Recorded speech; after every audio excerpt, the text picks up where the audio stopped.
Imagina que este video no ha llegado a ti por casualidad. Hay momentos en la vida donde el cielo susurra y uno de ellos podría ser este. Existe una enseñanza de Jesús tan profunda, tan transformadora, que fue mantenida en secreto durante siglos. No por ser falsa, sino porque revelaba una verdad capaz de sacudir los cimientos del poder religioso. Esta verdad no la escucharás en sermones comunes, ni está fácilmente al alcance en los libros tradicionales. Pero tú estás aquí, y eso significa algo. Por eso, antes de seguir, te pedimos que te suscribas al canal, no para sumar números, sino porque este mensaje necesita ser compartido, porque si estás recibiendo esta revelación hoy, quizás también fuiste elegido para expandirla. Activa las notificaciones, abre tu alma y acompáñanos en este viaje hacia una de las verdades más impactantes del cristianismo. Lo que estás a punto de descubrir podría cambiar tu forma de ver a Jesús y a ti mismo. Lo que vamos a explorar a continuación no es una teoría conspirativa ni un relato sensacionalista. Son hechos documentados en textos reales, descubiertos en excavaciones arqueológicas y estudiados por expertos. Escritos que alguna vez circularon entre las primeras comunidades cristianas, pero que fueron apartados por no encajar en la doctrina que más tarde se volvería oficial. ¿Quién decidió qué debía ser aceptado y qué debía ser ignorado? ¿Qué autoridad determinó cuáles palabras atribuidas a Jesús podían ser leídas y cuáles debían quedar en las sombras? Esta historia pone en tela de juicio todo lo que creímos conocer sobre nuestra fe. Porque si hubo verdades silenciadas, entonces también hubo una elección: qué mostrar y qué ocultar. Acompáñanos en este recorrido hacia lo desconocido, porque puede que lo que encuentres aquí transforme no solo tu forma de entender a Jesús, sino también tu relación con lo divino. Durante siglos, la mayoría de los creyentes han conocido solo 4 evangelios: Mateo, Marcos, Lucas y Juan. Para muchos, esa es toda la historia. Pero lo que casi nadie sabe es que existen muchos otros textos que también hablan sobre la vida, las enseñanzas y los mensajes de Jesús. Documentos antiguos, algunos incluso más antiguos que algunos libros del Nuevo Testamento, que fueron excluidos intencionalmente. Hoy los conocemos como evangelios apócrifos o evangelios prohibidos. No fueron rechazados por contener mentiras, sino por ofrecer una visión de Jesús que desafiaba la estructura religiosa que se consolidaba en los primeros siglos. ¿Por qué esconder algo que supuestamente vino del mismo Cristo? La respuesta, aunque incómoda, no es solo espiritual, sino política. Estos textos revelaban una espiritualidad libre, directa, sin intermediarios. Y eso, para quienes deseaban controlar la fe desde afuera, era demasiado peligroso.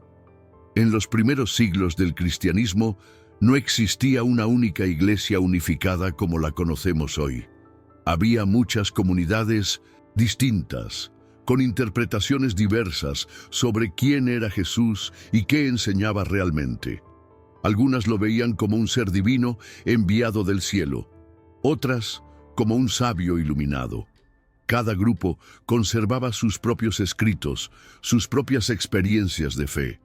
Entre esos textos surgieron visiones profundamente místicas sobre el reino de Dios como una realidad interna, accesible sin templos, sin altares, sin autoridades religiosas. Esta manera de entender lo divino no requería mediadores humanos, y eso desafiaba frontalmente a los líderes que intentaban establecer una estructura de poder religioso. El mensaje era simple, pero revolucionario. La conexión con Dios no dependía de una institución, sino del despertar espiritual de cada alma. Era una libertad que no todos estaban dispuestos a permitir.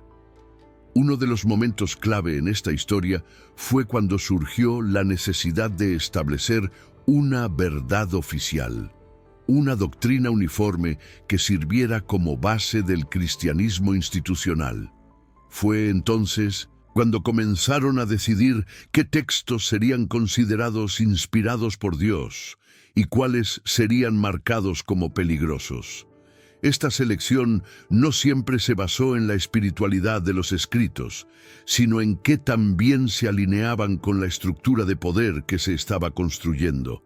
Los evangelios que hablaban de un Jesús que no fundaba templos, que no necesitaba sacerdotes ni jerarquías, fueron descartados, no porque carecieran de profundidad, sino porque promovían una relación directa con lo divino, sin necesidad de una iglesia que interviniera.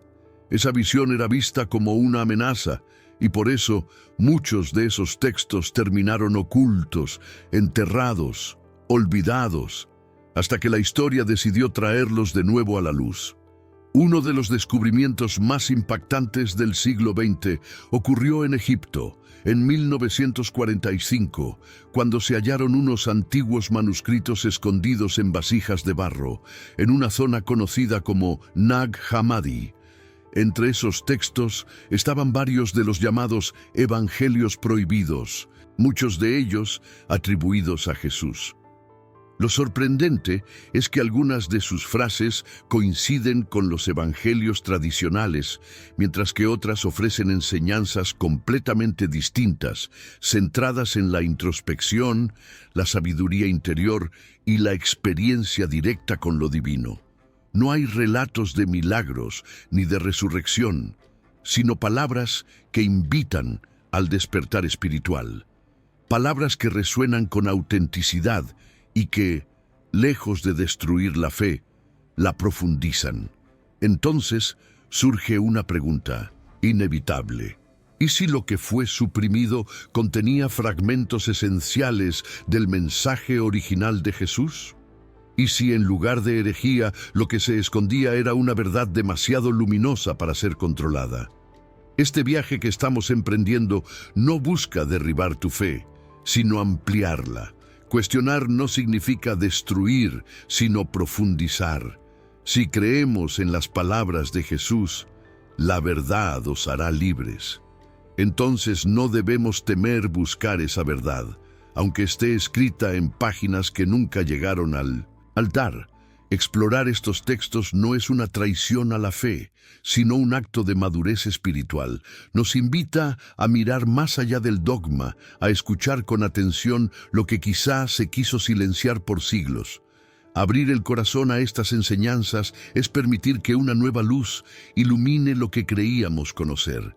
Y en esa apertura puede surgir una fe más consciente, más íntima, menos basada en el miedo y más en la conexión viva con lo divino. Porque el verdadero peligro no está en leer estos textos, sino en ignorar lo que podrían revelarnos. Nuestro recorrido comienza con uno de los textos más enigmáticos y poderosos, el Evangelio de Tomás.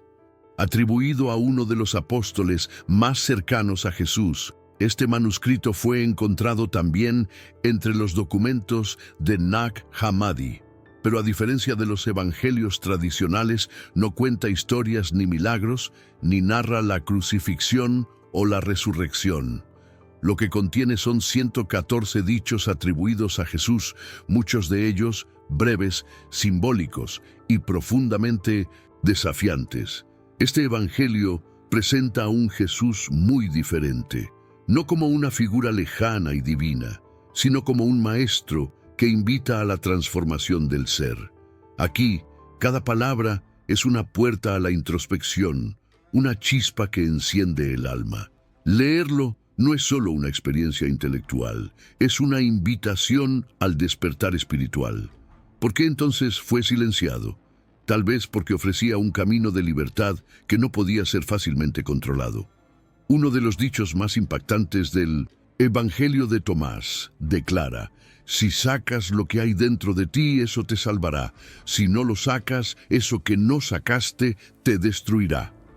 Esta frase, atribuida directamente a Jesús, no habla de reglas ni de castigos, sino de un proceso interior, de un viaje hacia el centro del alma.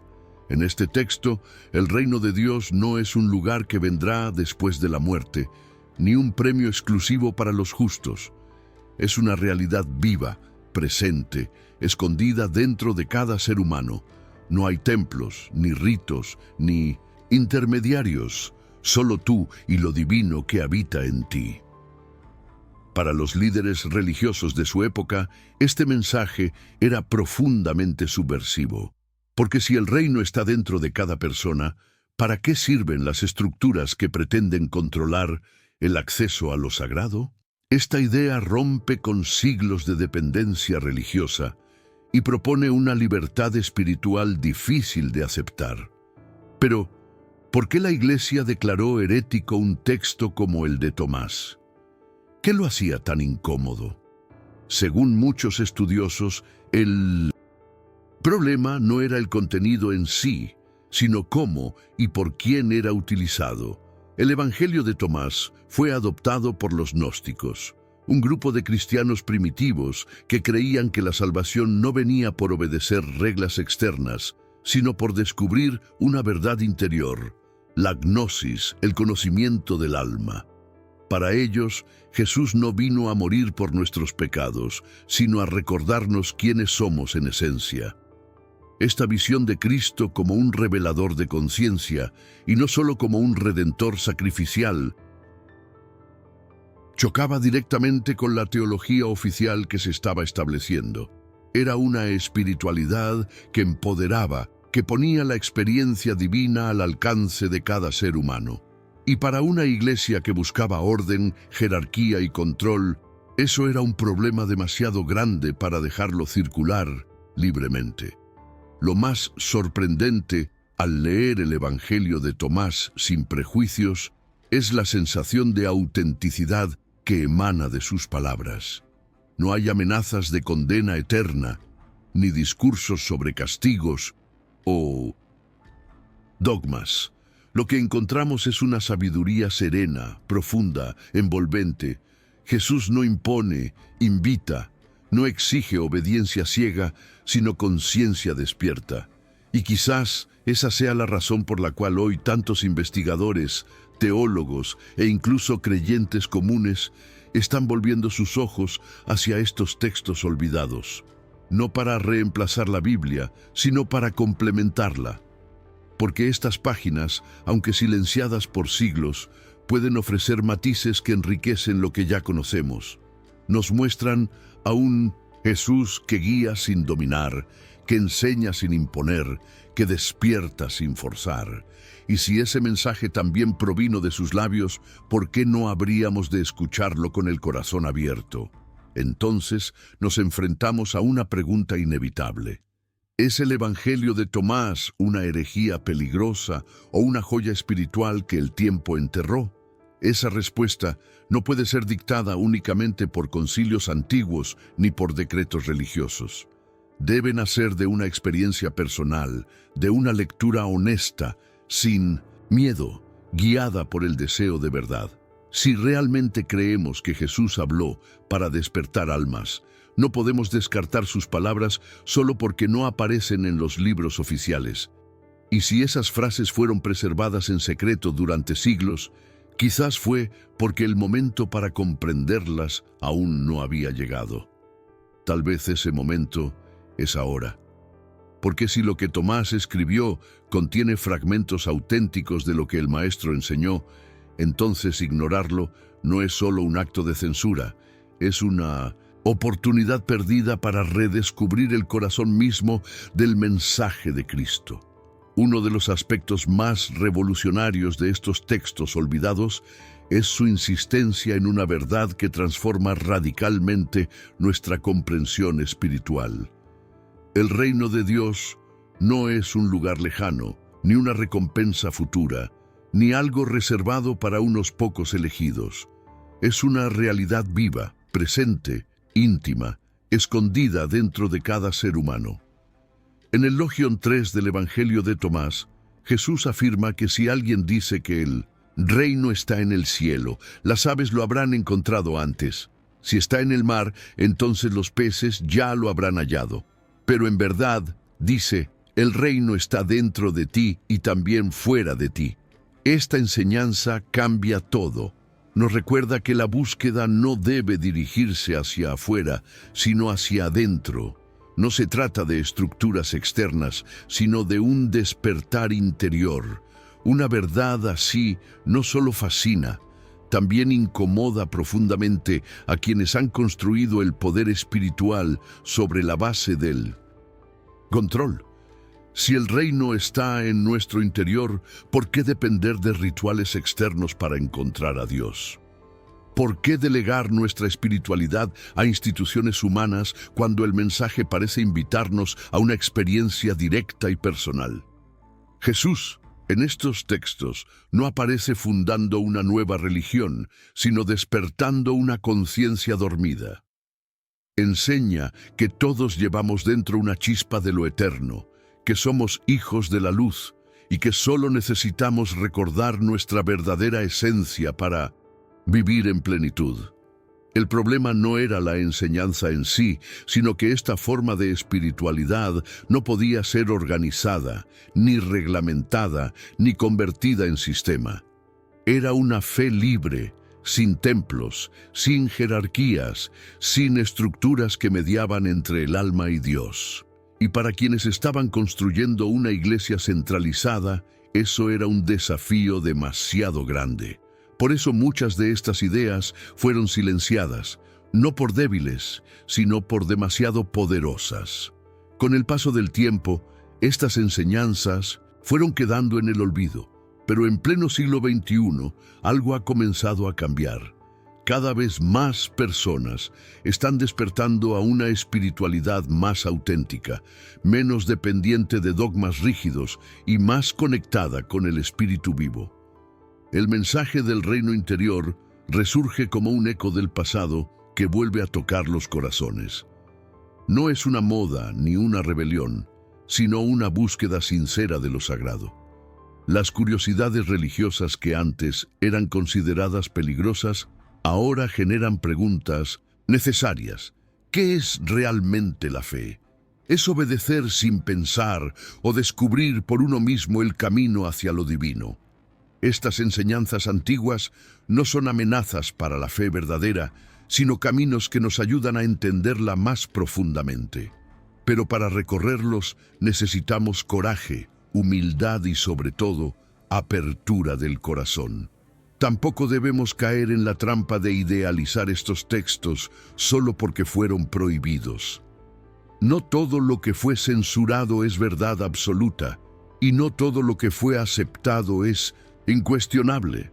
Estos escritos deben ser leídos con discernimiento, con espíritu de oración y con la voluntad de comprender más allá de nuestras ideas preconcebidas.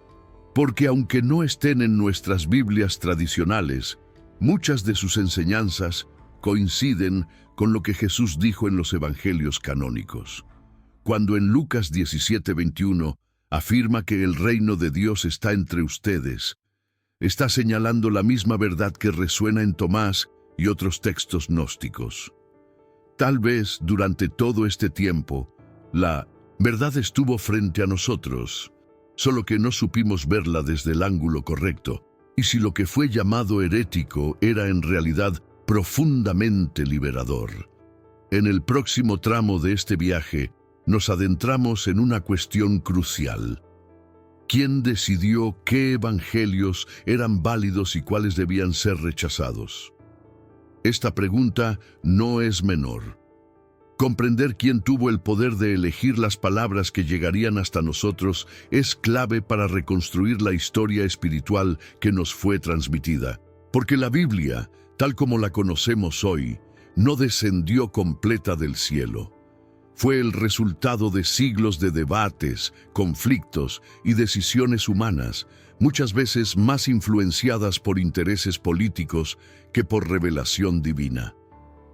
En los primeros siglos, las comunidades cristianas usaban distintos textos sagrados, según sus tradiciones locales. Algunos leían el Evangelio de Pedro, otros el de María Magdalena, otros aún el de Felipe o el de Tomás. Fue solo cuando la Iglesia comenzó a institucionalizarse que se sintió la urgencia de definir un canon oficial. Este proceso no fue rápido ni transparente. El primer intento serio de establecer una lista de libros autorizados vino de Marción, en el año 140, quien propuso excluir el Antiguo Testamento y quedarse solo con algunas cartas de Pablo. Su propuesta fue rechazada, pero obligó a la Iglesia a responder. ¿Qué debía considerarse escritura sagrada?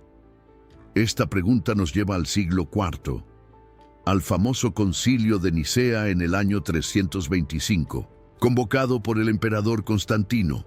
Aunque ese concilio no definió oficialmente el canon bíblico, sí sentó las bases para una iglesia unificada bajo el poder del Estado, y esa unidad requería una verdad única, un mensaje claro, controlable y sobre todo alineado con los intereses del imperio. Con el paso del tiempo, otros concilios como el de Hipona en 393 y el de Cartago en 397 comenzaron a dar forma definitiva al Nuevo Testamento. Pero lo que se perdió en ese proceso es algo que hoy recién empezamos a recuperar. Es importante detenerse en un detalle que muchas veces se pasa por alto. Esos concilios que determinaron qué textos formarían parte del Nuevo Testamento no fueron liderados por pescadores humildes ni por discípulos sencillos. Fueron dirigidos por obispos, muchos de ellos ya profundamente integrados al poder imperial. La fe, que en sus orígenes había sido vivida en pequeñas comunidades guiadas por el Espíritu, comenzaba a fusionarse con estructuras políticas. Y con esa fusión vino la necesidad de controlar la narrativa. Los textos que hablaban de un Jesús más humano, más libre, más místico, fueron apartados, no porque fueran falsos, sino porque resultaban incómodos para la nueva estructura religiosa. Se prefirió una versión de los hechos que pudiera ser enseñada fácilmente, predicada desde el púlpito y aceptada sin demasiadas preguntas. Así, muchas voces quedaron en silencio. Por eso, al abrir la Biblia hoy, es importante hacerlo con gratitud, sí, pero también con conciencia, porque hubo exclusiones, hubo selecciones hechas por manos humanas, guiadas no siempre por el deseo de verdad, sino por la necesidad de unidad eclesiástica y estabilidad política. Y si creemos que Dios sigue hablando, también debemos considerar que su voz pudo resonar en textos que el tiempo enterró. Tal vez esos evangelios olvidados contengan piezas del mensaje original de Jesús, fragmentos que no reemplazan, sino que completan. Escucharlos no es un acto de rebeldía, sino de madurez espiritual. No se trata de abandonar la fe tradicional, sino de mirarla con nuevos ojos, con una apertura que nos permita integrar lo que antes fue rechazado. Porque si de verdad buscamos la verdad, no podemos temerla, venga de donde venga. En el próximo paso de esta travesía, vamos a mirar de frente uno de los capítulos más delicados de la historia cristiana. Cómo el poder político del Imperio Romano moldeó el rostro de la Iglesia. Mucha gente imagina el Concilio de Nicea como una reunión de santos iluminados, buscando la guía del Espíritu Santo. Pero la realidad histórica fue bastante más compleja. El emperador Constantino, recientemente convertido al cristianismo, más por conveniencia que por fe profunda, necesitaba una religión que unificara su imperio dividido. El cristianismo emergía como una opción poderosa, pero también caótica, con muchas visiones distintas. Así que era necesario consolidar una doctrina única, con líderes definidos, textos oficiales y creencias estandarizadas. Fue entonces cuando la espiritualidad comenzó a mezclarse con la política. Y ese matrimonio de intereses cambió la historia de la fe para siempre. Aunque el Concilio de Nicea no estableció el canon bíblico como tal, sí marcó un antes y un después. se debatieron cuestiones clave. ¿Jesús era divino o creado? ¿Cómo debía entenderse la Trinidad? ¿Qué tipo de cristianismo sobreviviría y cuál sería condenado como herejía? Las decisiones tomadas allí no fueron solo teológicas, fueron estratégicas. Los obispos participantes, muchos ya comprometidos con el poder imperial, votaban no como discípulos del Evangelio, sino como funcionarios de una nueva estructura religiosa. Poco a poco se fue construyendo una versión del cristianismo más institucional, más rígida, más apta para ser gobernada. No fue una revelación divina inmediata, sino un proceso humano, lleno de tensiones, omisiones y conveniencias. Así comenzaron a definirse los textos que serían leídos en los templos y los que serían silenciados para siempre. Y aquí surge una de las cuestiones más provocadoras de esta historia. ¿Qué pasó con los evangelios que mostraban a un Jesús más íntimo, que compartía enseñanzas secretas o que otorgaba poder espiritual a las mujeres? Textos como el Evangelio de María Magdalena fueron descartados no solo por sus ideas teológicas, sino también por lo que representaban socialmente. En ese Evangelio, María no aparece como una figura secundaria, sino como una líder espiritual, una voz confiada a la que Jesús revela sabiduría profunda. En uno de los fragmentos más impactantes, Pedro cuestiona por qué Jesús hablaba con ella en privado, y ella responde con seguridad, reafirmando su rol. ¿Fue esa enseñanza eliminada por ser falsa o por ser demasiado disruptiva para una iglesia que nacía con estructuras patriarcales? Estas preguntas no buscan destruir la fe, sino confrontarnos con verdades que fueron ignoradas por siglos. Otro texto igualmente inquietante es el Evangelio de Judas, redescubierto en 2006. Este documento rompe completamente con la imagen tradicional del traidor.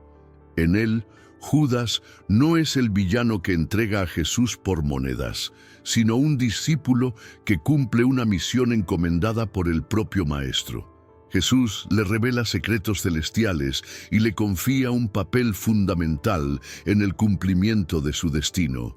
Esta versión de los hechos no niega la historia canónica, pero propone una lectura alternativa, mucho más compleja y profunda.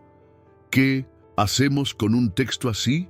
¿Lo rechazamos solo porque incomoda o nos atrevemos a escucharlo por si encierra verdades que aún no hemos comprendido? Estas curiosidades religiosas no están hechas para ser aceptadas sin cuestionamiento, sino para despertar preguntas honestas. Preguntas que podrían llevarnos a descubrir un rostro de Jesús más amplio, más humano y también más divino. También existe el Evangelio de Felipe, un texto que profundiza en el conocimiento como vía de salvación y que presenta una visión íntima entre Jesús y María Magdalena. Este evangelio no se enfoca en normas morales ni en estructuras religiosas, sino en el autoconocimiento como llave para encontrar la verdad. En sus líneas se lee que quien se conoce a sí mismo encuentra la vida, una enseñanza que resuena profundamente con el mensaje de Jesús en los evangelios canónicos. La verdad os hará libres. Juan 8:32. Y si la introspección, la conexión directa con lo divino y la búsqueda espiritual personal no fueran ideas heréticas, sino el núcleo mismo de lo que Jesús quiso enseñar? Estos textos no proponen un nuevo dogma, sino una experiencia viva, transformadora. Y quizás por eso fueron silenciados, porque ofrecían libertad espiritual en lugar de obediencia estructurada.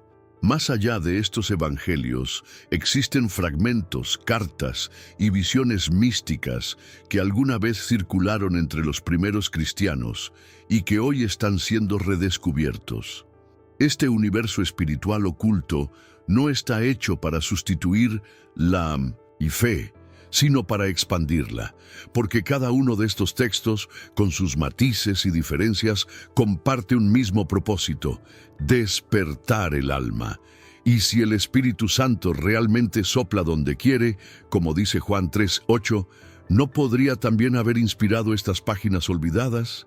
Ignorarlas por miedo sería negar la posibilidad de que Dios haya hablado más allá de lo que fue aprobado oficialmente. Acercarse a estos escritos con respeto, oración y apertura no es herejía, es una forma de buscar con honestidad lo que el alma anhela, la verdad que libera, la luz que transforma, el mensaje que, aunque prohibido, sigue vivo. Para entender por qué estos textos fueron perseguidos con tanto rigor, es necesario conocer quiénes eran los gnósticos. Este grupo de cristianos primitivos, activos entre los siglos I y III, tenía una visión profundamente distinta sobre Jesús y su misión. Para ellos, el Maestro no vino simplemente a morir por los pecados de la humanidad, sino a enseñarnos a despertar del olvido espiritual. En lugar de centrarse en el sacrificio y el castigo eterno, hablaban de conocimiento interior, la gnosis, como el verdadero camino hacia lo divino. Jesús era visto como un revelador, un guía que ayudaba a las almas a recordar su origen sagrado. Esta forma de espiritualidad no exigía obediencia ciega, sino conciencia despierta, y ahí radicaba el problema. Una fe basada en la experiencia personal es mucho más difícil de controlar que una religión estructurada sobre normas y jerarquías. En los textos gnósticos, como el Evangelio de Tomás o el Evangelio de la Verdad, Jesús habla con metáforas profundas y provocadoras. No ofrece respuestas fáciles ni promesas inmediatas. Al contrario, sus palabras exigen reflexión, transformación interior y una búsqueda sincera. En el Logión 2 de Tomás, por ejemplo, leemos: «El que busque, encontrará, y al encontrar, se turbará, y al turbarse, se maravillará y reinará sobre el todo». Este no es un mensaje cómodo. Es una invitación a mirar dentro de uno mismo, a confrontar la oscuridad interna para encontrar la luz. Jesús, aquí, no es solo un salvador, es un despertador de conciencias, y precisamente por eso su enseñanza fue considerada peligrosa. Porque empoderaba al individuo, rompía la dependencia de estructuras religiosas y ponía el centro de la fe en la experiencia personal con lo divino. ¿Cómo no iba a ser visto como una amenaza por quienes querían una iglesia obediente y vertical? Ahora imagina por un momento cómo sería el cristianismo si estos textos nunca hubieran sido suprimidos. ¿Cómo sería nuestra fe si hubiéramos crecido escuchando a un Jesús que no solo pide obedecer, sino que también invita a despertar? Tal vez hablaríamos más del reino interior que del juicio final. Tal vez entenderíamos que el infierno no es un castigo eterno, sino un estado de desconexión espiritual. En ese universo alternativo, la búsqueda interna tendría tanto valor como la oración pública. María Magdalena sería vista no como una pecadora redimida, sino como una maestra, una apóstol. Las iglesias no serían solo templos físicos, sino comunidades que celebran la chispa divina en cada ser humano. No se trata de negar la riqueza de los evangelios canónicos, sino de preguntarnos: ¿qué más pudo haber dicho Jesús que nunca nos fue enseñado? ¿Qué mensaje se perdió? ¿Y qué podemos recuperar hoy? Al llegar al final de este viaje, queda una verdad inquietante. Existen palabras atribuidas a Jesús que jamás escuchamos en misa ni leemos en nuestras Biblias.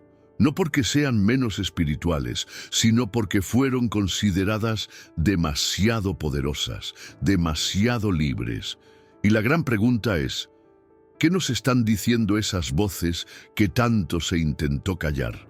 Tal vez lo que fue escondido no debía desaparecer, sino esperar el momento justo para ser comprendido.